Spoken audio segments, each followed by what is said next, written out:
Matrix is everywhere. It is all around us. Even now, in this very room, you can see it when you look out your window or when you turn on your television.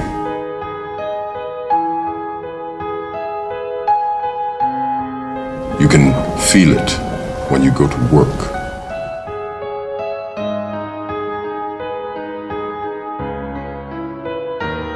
When you go to church. When you pay your taxes.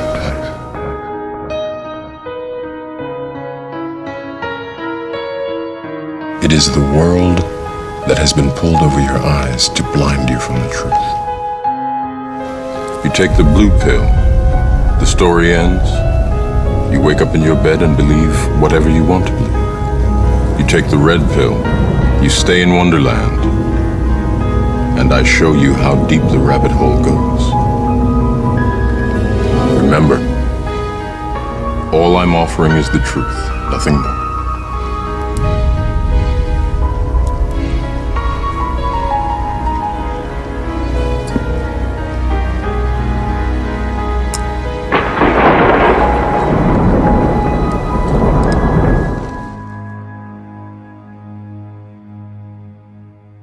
The one thing they fear is 300 million people coming together on one topic and saying, this makes no sense.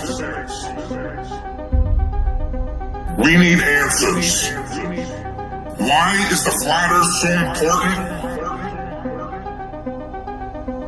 Because it shows the deception. There are enough reasonable questions to create reasonable suspicion that we've been lied to. They can't afford to keep being asked.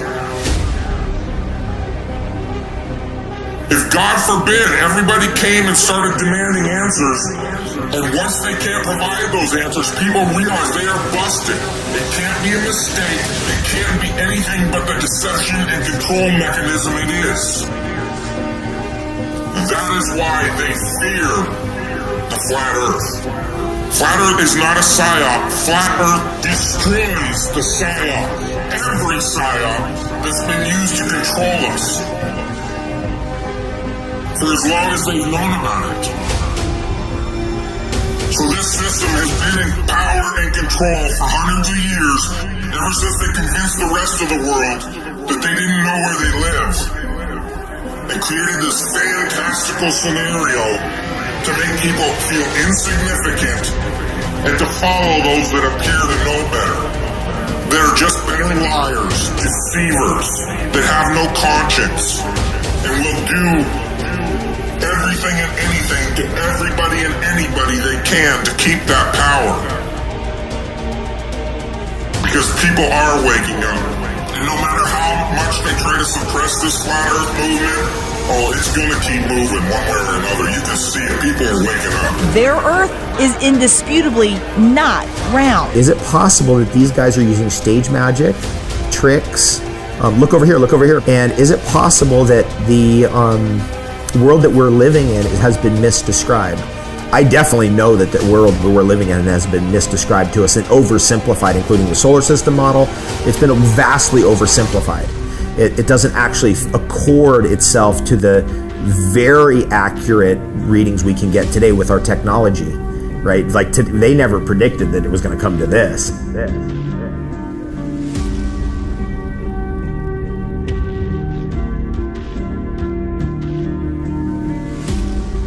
If you can't figure out what difference it makes that the people running your world have fucking lied to you over and over your whole life, if you can't figure out what difference that makes, you're a fucking idiot.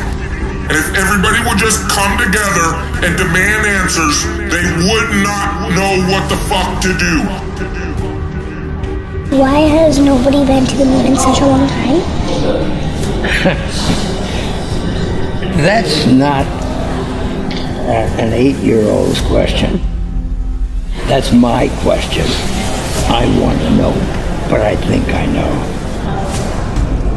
Because we didn't go there, and that's the way it happened. And if it didn't happen, it's nice to know why it didn't happen. So in the future, if we want to keep doing something, we need to know why something stopped in the past that we wanted to keep it going. And you can see the real location of the camera and the very bright and near Earth out the window. 10 or 11 years ago, I stated to various scientists that the moon is not a piece of rock, but it is plasma. The Americans and Russians are thinking of landing men on it. Oh, well, that will never happen, never happen, never happen. Sometimes it's got something called a lunar wave. There are many videos showing the moon with a lunar wave. We don't know what that is. It's all a mystery. Do you believe it could possibly land on it? Absolutely not. You know, you've got a P900 camera now you can buy, and you can zoom in to the moon. It's supposed to be, by the way, 238,000 miles away in deep dark space. It's sometimes translucent. You can see through it. Whether you believe we went to the moon or not, everybody believes that there's a debate about it, right? Now, if you really have an open mind and you want to get to the bottom of it, let's have an open mind. Let's get to the bottom of it, and let's take it to trial. First thing we got to do is examine the evidence. And the defendant, the government, says we destroyed all the evidence. I'd go to the moon in a nanosecond. The problem is we don't have the technology to do that anymore. We used to, but we destroyed that technology, and it's a painful process to build it back again. You destroyed the evidence? Why would you destroy all that precious evidence of the greatest achievement of mankind? These guys are fucked. They destroyed the evidence? Okay, it's on now. It would be an open and shut case. It's a painful process to build it back again.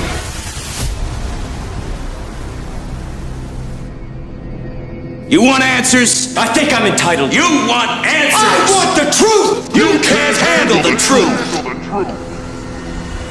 When you look up at the sun and moon, you see two equally sized, equidistant circles tracing similar paths at similar speeds around a flat, stationary Earth. Rise up, look at that great cosmic light and think about it. That gets up in the eastern horizon every morning and moves across the sky with a kind of symphony of motion and paints its technicolor across the blue, a light that man can never make. They become so involved in thinking about man's progress, they forget to think about the need for God's power. The experts at NASA, however, claim your common sense, everyday experience is false on all counts.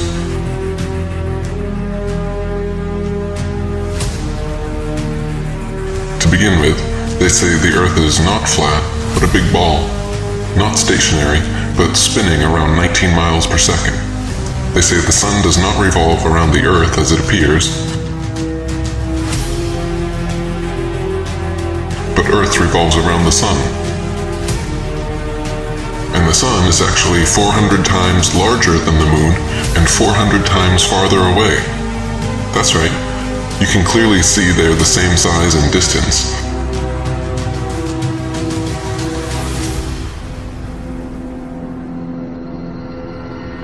You can see the Earth is flat.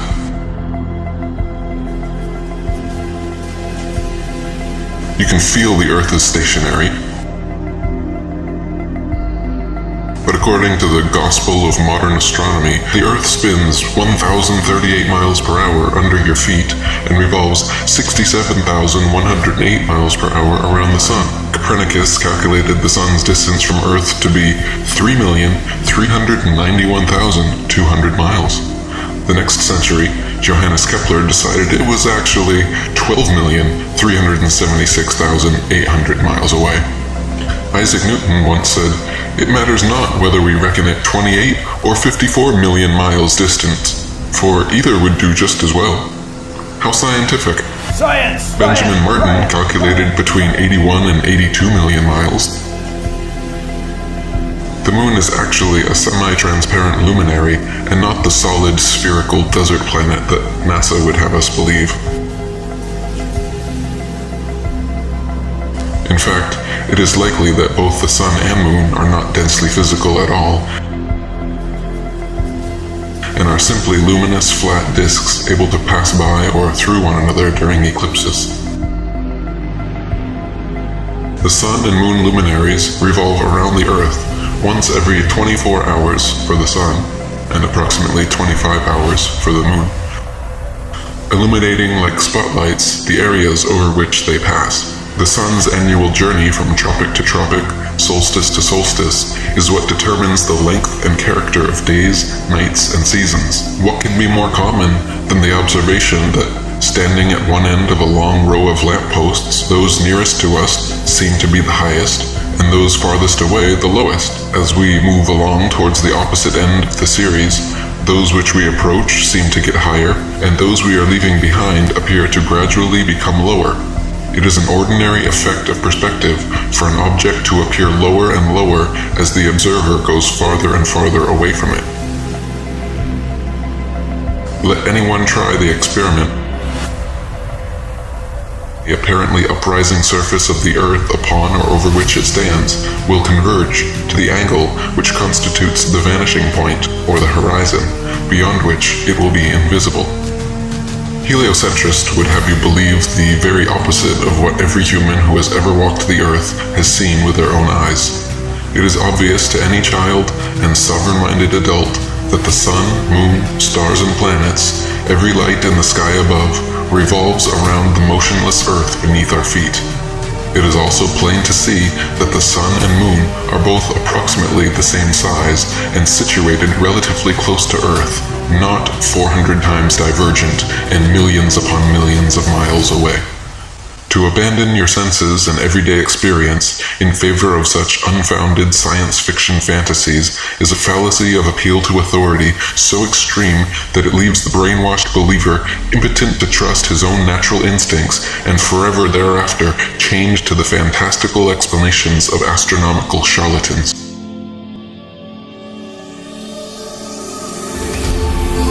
Timon! Yeah? Ever wonder what those sparkly dots are up there? Pumba. I don't wonder. I know. Oh?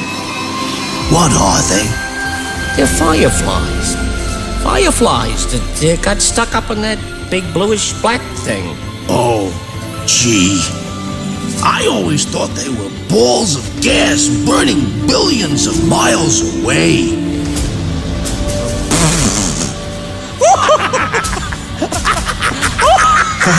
Who told you something like that? What mook made that up? Yeah, pretty dumb, huh? Oh, you're killing me. It's maybe the night the more trees might let me know. All the stars are closer. All the stars are closer. All the stars are closer. It's maybe the night the more trees might let me know. All the stars are closer. All the stars are closer. All the stars are closer. To stay fixed in their constellation patterns, night after night, year after year, century after century, never changing their relative positions. If Earth was truly a tilting, wobbling, spinning space ball, as NASA and modern astronomy proclaim, the star patterns would never look the same 2 nights in a row, let alone be fixed in exactly the same constellations for thousands upon thousands of years. Maybe the night the more trees might let me know. All the stars are closer. All the stars are closer. All the stars are closer. Maybe the night the more trees might let me know. All the stars are closer. All the stars are closer. All the stars are closer.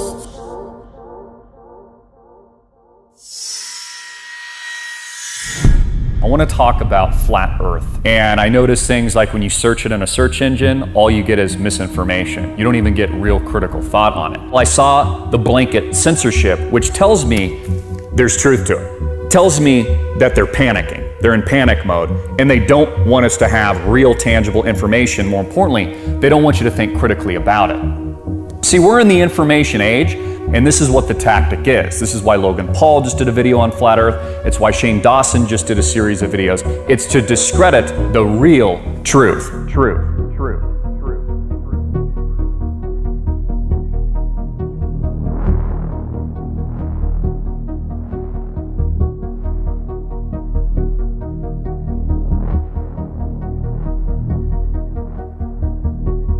It tells me that there's something here that they don't want you to know. It tells me that mainstream science, NASA, and more importantly, our government powers are panicking. So they're hiring through the same companies that they own, because there's only 6 companies, by the way.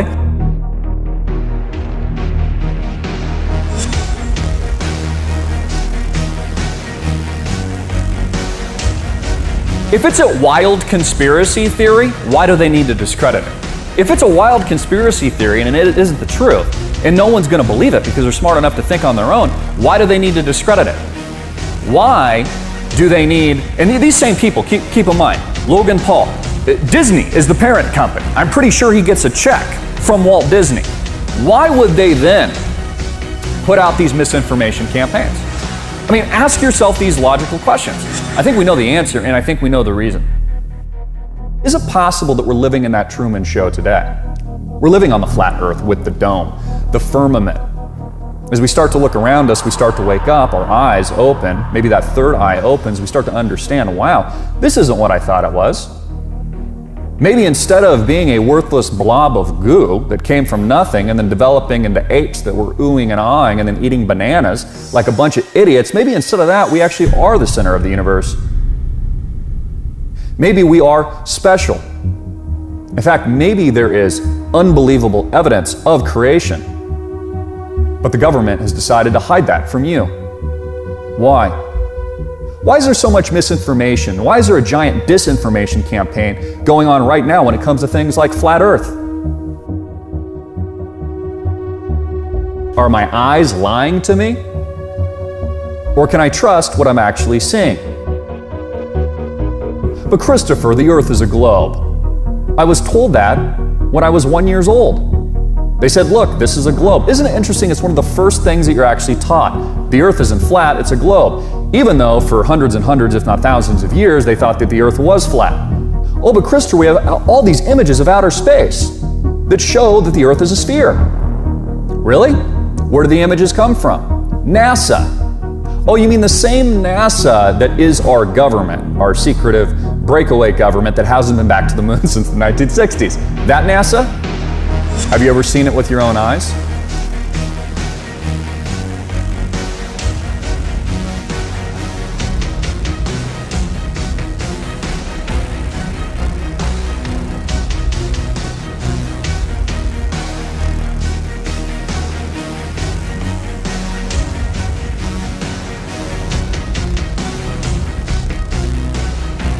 How come none of the electronics account for curvature of the Earth when you're flying a plane?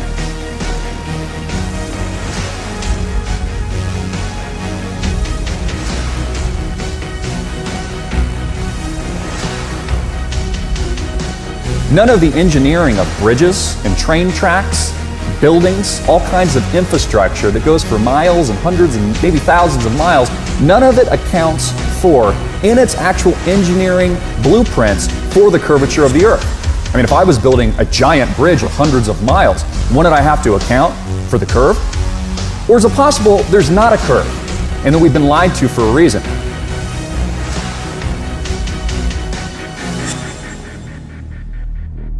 Everybody in this room was taught the story of how Columbus went before Queen Isabella of Spain and he was going to prove to her that the world was round. The globe.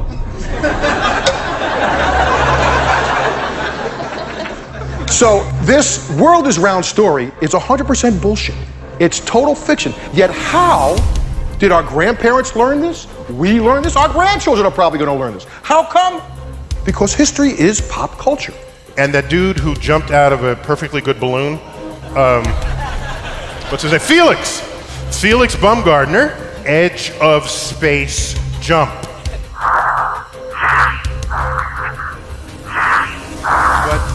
But the honesty of it would greatly diminish what I think people thought he was actually doing. And not only that, they made sure to photograph him standing there with a really wide-angle lens, which curves horizontal lines. You see this curvature of Earth's surface, and he said, wow, he's in space, look at that. No, he's not. It's almost overwhelming.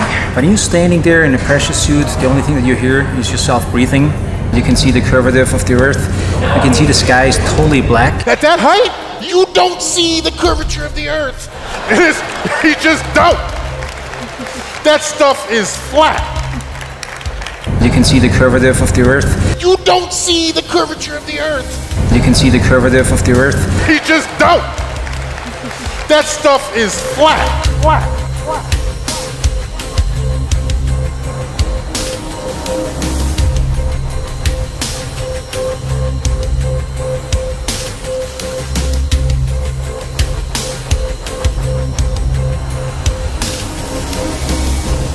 Really wide-angle lens, which curves horizontal lines.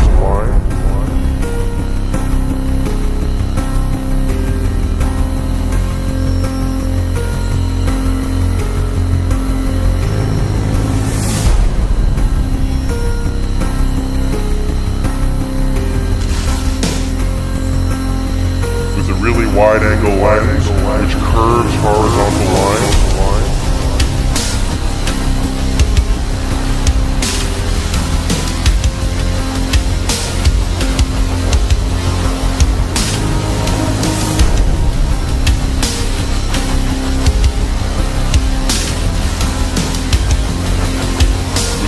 Wide-angle lens, which curves horizontal lines.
Scientists vote that the Earth is flat.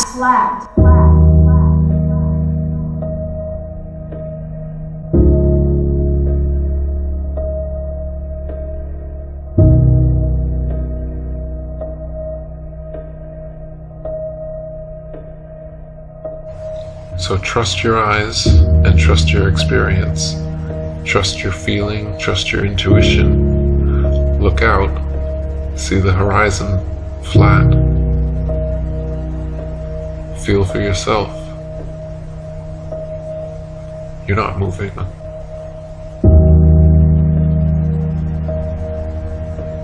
Just sit still.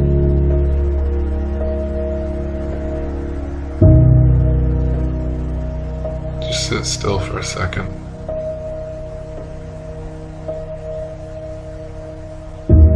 You're not moving.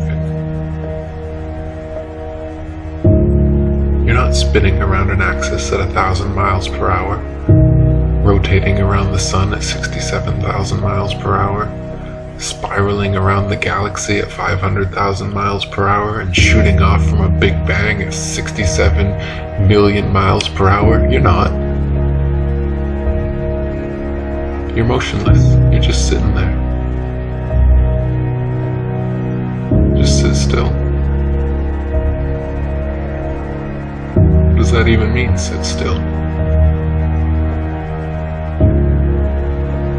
You think you could sit still with all those motions? Does it feel like you're moving? Feel that? Same thing you've always felt? Nothing. Ever. Nobody's ever felt movement. Nobody's ever seen the earth move. Nobody's ever seen the earth curve. curve. Maybe you just got fooled by some Masons. Mark Twain said, "It's easier to fool people than to convince them they've been fooled." That's why it's so hard to convince you you've been fooled.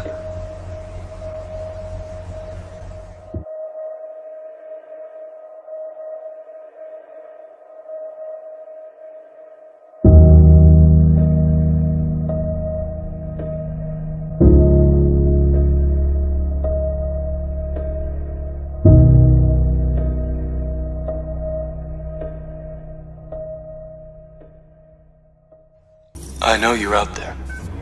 I can feel you now. I know that you're afraid. You're afraid of us. You're afraid of change. I don't know the future. I didn't come here to tell you how this is going to end. I came here to tell you how it's going to begin.